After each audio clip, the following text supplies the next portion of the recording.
Hello বন্ধুরা, Katie blog থেকে স্বাগত। আজকে আমরা লবাদ গুড় দিয়ে আর ময়দা দিয়ে আমরা বানাবো গুড় পিঠে। এই দেখেন ময়দা বলতে আটা বটে আশীর্বাদ। এই দেখেন আমরা 250 মতো নিয়ে নিই। আমরা এটাতে লবণ দিয়ে দেবো আর লবাদটা খানিক ভেঙে নেব। আমরা লবাদটা ভেঙে নিয়েছি, এবার আমরা দিয়ে দেবো।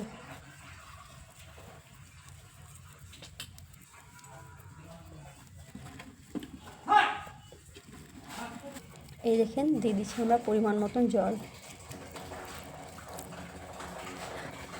আমাদের তো বললাম আপনাদেরকে গুড় পিঠে, আমাদের পাড়া গ্রামে এটাকে গুড় পিঠে বলে।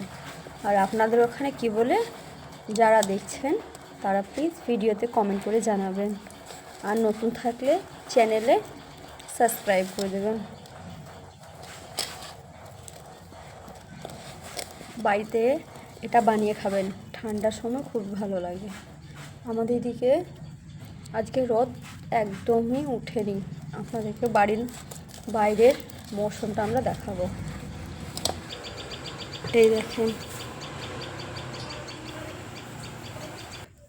এই দেখেন আমরা কড়াই চাপিয়ে দিয়েছি। কড়াইয়ের মধ্যে আমরা 1 চামচ সর্ষের তেল দিয়ে দিয়েছি। এই দেখেন গুলে নিয়েছি আমরা নরম করে। এবার আমরা দিয়ে দিচ্ছি।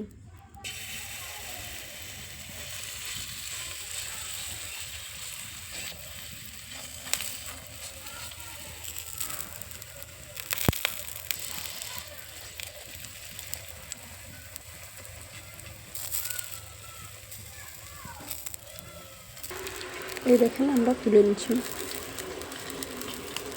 ভালো করে পাল্টে দেবো আস্তে করে।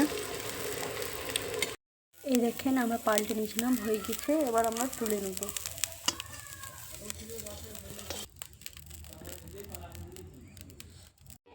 এই দেখেন আমাদের গুড় পিঠে হয়ে গেছে।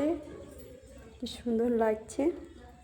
কমেন্ট করবেন, লাইক করবেন, সাবস্ক্রাইব করবেন। আর আপনাদেরকে প্রথম থেকে বলছি, নতুন থাকলে চ্যানেলে সাবস্ক্রাইব করবেন, লাইক করতে ভুলবেন না। আপনাদের একটা লাইক আমাদের সাপোর্ট, আমাদের উৎসাহ করবে আরও।